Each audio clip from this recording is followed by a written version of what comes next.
Hello. Hi, Luke McLean, international rugby union player for the superbly Italian side, the Azzurri. Great win on the weekend for you there, Luke. Thanks for joining us on Talk Radio Europe this afternoon.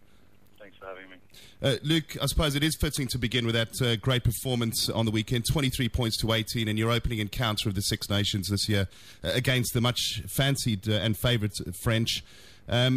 Tremendous performance from you guys. I know you beat them 2 years ago. How are you guys all feeling about that? Well, obviously, it was a great way to start the Six Nations, and that was our goal. It was our first game at home. In front of all our fans. So we wanted to put a good performance on the board and give them a good run for their money. And then, at the end, the result went our way. So that was a good start to the Six Nations. And now we've obviously got to look ahead, and there's another 4 games to put together. So, looking ahead this weekend, Scotland's going to be a tough game. So I think we're pretty concentrated on that.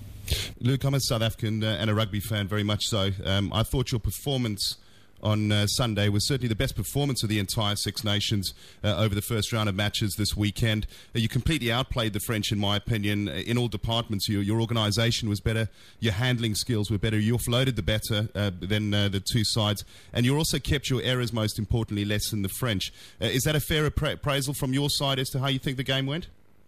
Look, I think, obviously they showed moments when they played some really good rugby. I think, we've got to give full credit to our defence that put them under a lot of pressure. We held our line. We didn't give away too many stupid penalties as well, which really helped us to keep the pressure on them and keep them in their own half. And I think that kind of got to them in the end. And then, luckily they made 2 mistakes, and we were lucky to capitalise on them and put 14 points on the board with 2 tries. So I think that's obviously what most teams look to do, is take advantage of the opposition's little mistakes that they will eventually make. And we executed well, and we'll look to take that into the next few games.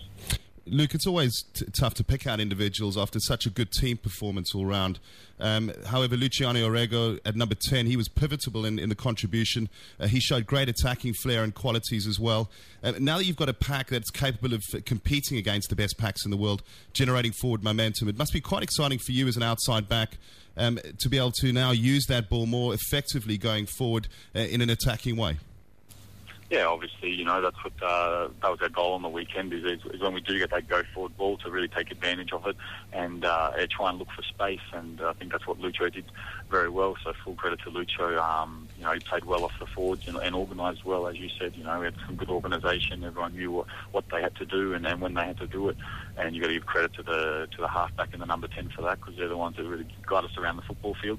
And, obviously that's something that we'll look to do again next week. And, there's obviously going to be opportunities when you do have a forward pack that can go forward. So hopefully they'll do their own. And then with the backs, we can take care of our own business and try and make a little bit of space and get over the advantage line again.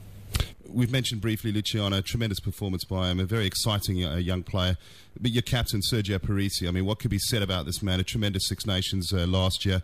Another towering performance against the French on the weekend. I mean, the guy really is, in my opinion, right up there with some of the best 8th men in world rugby currently.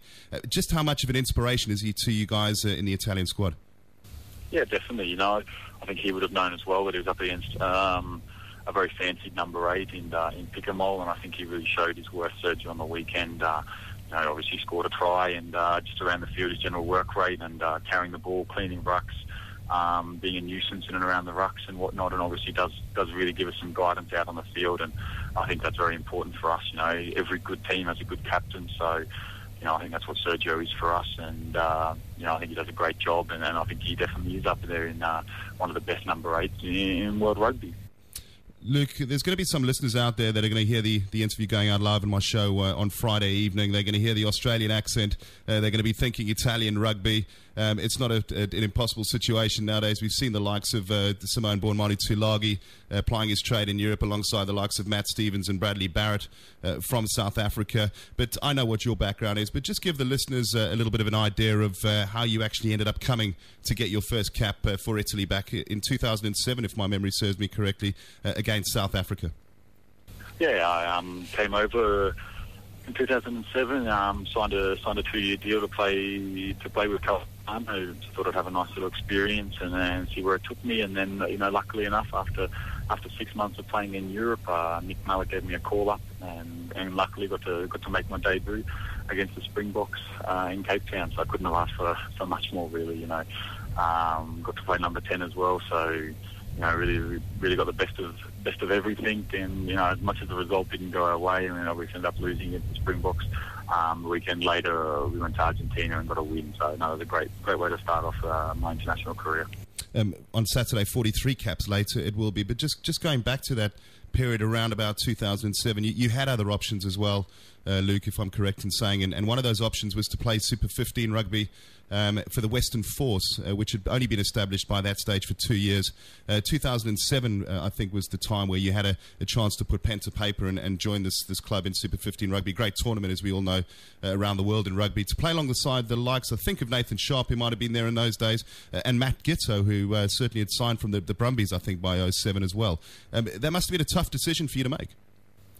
Oh, obviously, at the time they'd offered me a training contract to stay with the Western Force, and there was that opportunity. At the time, took a risk and then decided to come to Europe, and especially having grandparents that were Italian, making myself eligible to play for Italy in the long run, thought it was a better opportunity, and obviously it's worked out very, very well, and definitely don't regret the decision. I'm very happy with the decision I made, and really enjoying life in Italy, and definitely don't look back any regret. So I'm very happy with the decision that I made, and obviously it's nice to go back home during the holidays and whatnot, and catch up with family and friends and whatnot, which sometimes is a little bit difficult, but other than that, it's a very good decision. And playing some very good rugby as well, if you don't mind me saying.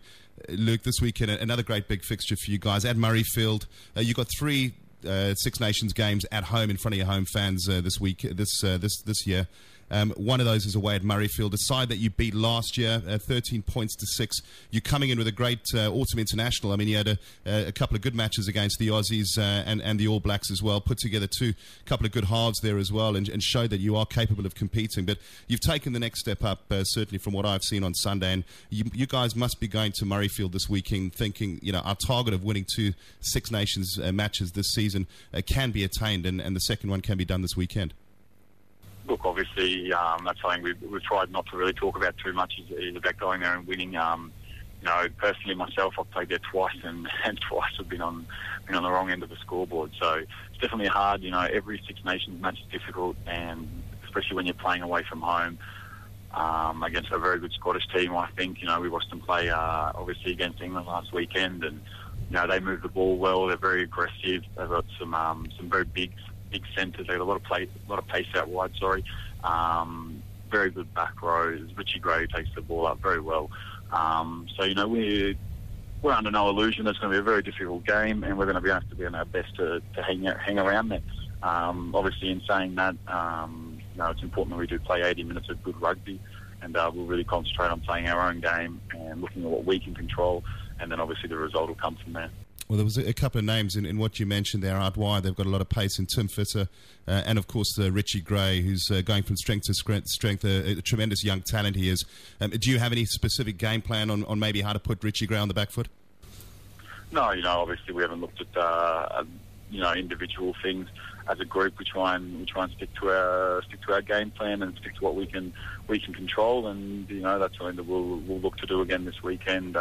Just putting our own game together and not really worrying about them that much.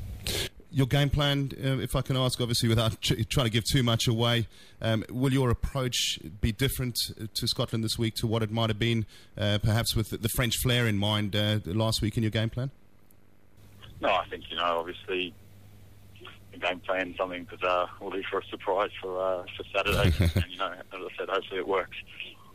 I certainly hope so as well. Just one last question, if I may, Luke. I know you're working to a tight schedule this afternoon. New coach Jacques Brunel took over Nick Mallett, of course, somebody we were very proud of as a coach of South African rugby at one stage. Did very well with you guys in Italy as well. Is there any major differences between the coaching styles of Jacques and what Nick achieved in his time with you guys in Italy? No, look, I think they're both great coaches in their own right. And I think, we've really taken off from where Nick left us, and Jack carried on the good work that he had done, and you know, I think we've seen that in the autumn tests, and obviously the first game of Six Nations. And you know, as we always say, you know, it's about putting performances back to back together. So this weekend we'll try and put another good performance and keep the Six Nations on a roll. Well, listen, Luke, many thanks for your time. Very grateful that you've given it up this afternoon for us and our listeners here on Talk Radio Europe. Many congratulations for last week. There's still plenty of work ahead of you in the Italian squad. Sincere best wishes for this weekend, and I'm sure there's many rugby fans like myself to see the fantastic improvements in the Italian national side. It's only good for the sport, and may you guys go from strength to strength and have a superb Six Nations. Many thanks. Thank you very much. Thanks for having me.